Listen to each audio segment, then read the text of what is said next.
This question concerns a body of mass 2 kilograms, which is subject to 3 forces. In part A of the question, we need to consider what the forces must be in order to create a given acceleration. In part B of the question, we need to consider what additional force is required in order for the body to move with constant velocity. In this question, as we are dealing with forces applied to a body and the acceleration that this causes, then we need to consider Newton's laws of motion. We will begin with a brief reminder of what these laws tell us. Newton's first law may be stated as: a body continues in its state of rest or uniform motion in a straight line unless it is acted upon by some external force. Newton's second law tells us that when a force is applied to a body, the rate of change of momentum of that body is directly proportional to the force applied. More simply, this can be remembered as the equation F equals ma, where F is the force, m represents the mass of the object, and a represents its acceleration.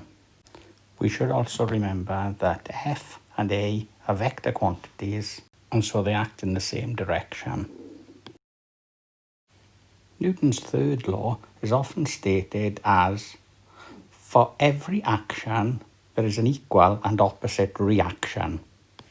The simple example shown illustrates a book resting on a table, and we can see the weight of the book acting down on the table and the reaction of the table pushing back up on the book. We will next proceed to consider the solution of the question. The 3 forces F1, F2 and F3 are applied to a body of mass 2 kilograms. So the total force applied to this body is the sum of the forces F1, F2, F3, which we can see gives us a total resultant force with an I component of 11 plus A and a J component of B minus 5. We can now proceed to use Newton's second law, noting that this resultant force produces an acceleration of 7I minus 3J in the object, which has a mass of 2 kilograms. After expanding the bracket, we can then compare the components I and J. From the I component, we get that 11 plus A must equal 14, which gives us that A must equal 3. And from the J component, we get that B minus 5 must equal minus 6, and so B must have the value of minus 1. We can now proceed to answer the remaining part of this question. In this part of the question, the addition of the 4th force, F4, causes the body to move with constant velocity. This means that the acceleration of the body must be 0, and so the total applied force to the body must now become 0. And using the results from the previous part of the question, we have that 14I minus 6J plus the force F4 must equal 0, and so F4 is the negative of 14I minus 6J, which is minus 14I plus 6J. I hope you have found this explanation useful, and thank you for watching. In the answer to this question, it starts with having a quick look at Newton's 3 laws. I just wanted to say a little bit about the second law. And the second law is often taught as F equals ma. Force is proportional to acceleration. So we have F equals ma, or F is proportional to acceleration.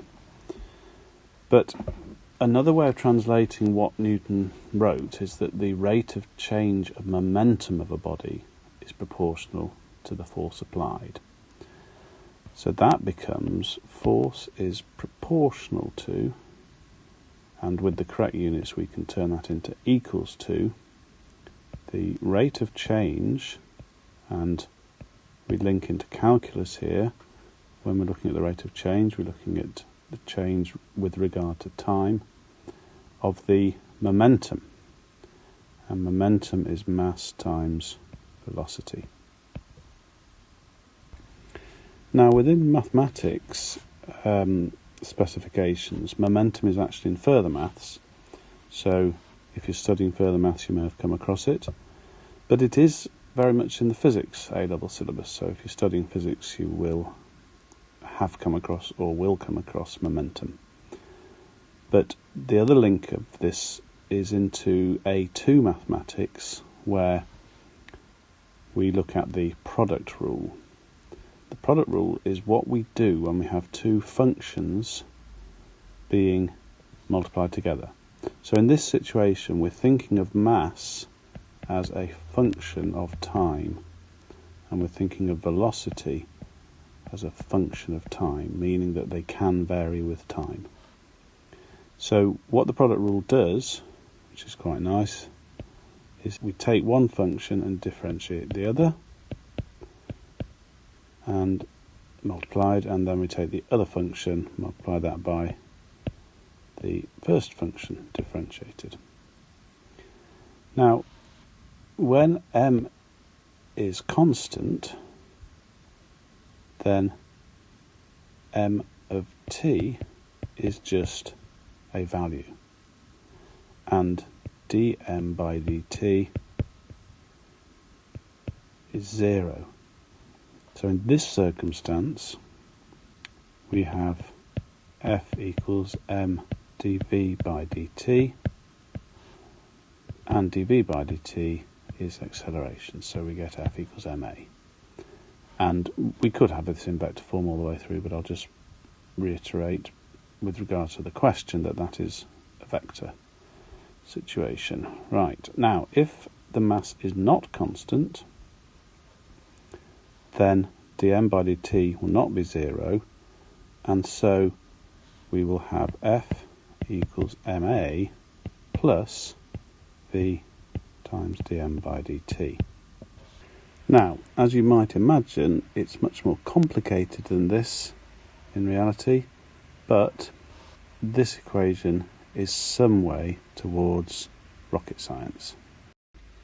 And it's worth thinking about why this is some way towards rocket science, and a hint towards that is think about dm by dt meaning change of mass.